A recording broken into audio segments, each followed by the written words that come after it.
喂，你有冇試過咧喺公司開會咧，明明其實又唔關你事，但係老闆一句咧就好惡咁話，喂，邊個搞到個客投訴啊？跟住你隔離個同事咧就縮埋咗一嚿，跟住你又忍唔住講咗句對唔住啊，對唔住啊。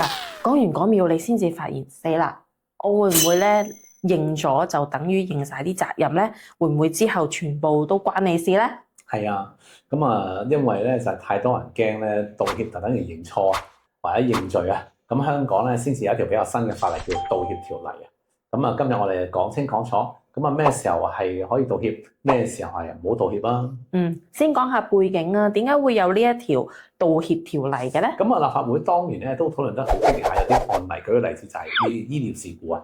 好多醫院咧明明知道病人咧好傷心啦，但係咧佢哋擔心咧道歉會變成形成法律責任，咁所以呢一句對唔住都唔敢講。但係病人組織就話咧，如果醫院肯道歉嘅話咧，對家屬嚟講係一種安慰，而且仲有助和解添。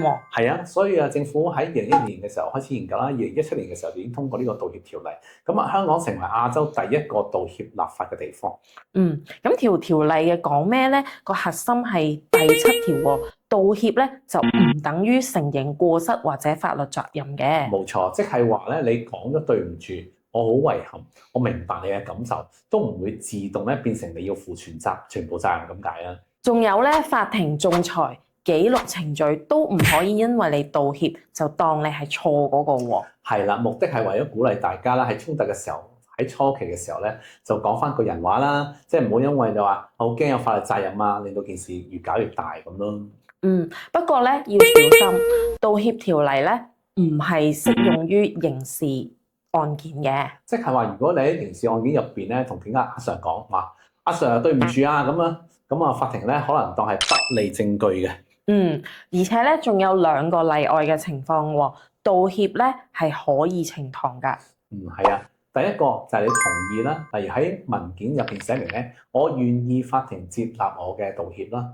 第二咧就係冇其他證據可以裁決，而道歉入邊嘅事實係唯一嘅線索，裁判者咧就可以基於公眾利益接納㗎喎。係啦，另一個大家成日問嘅問題，咁深表遺憾啊，算唔算道歉咧？答案係算嘅。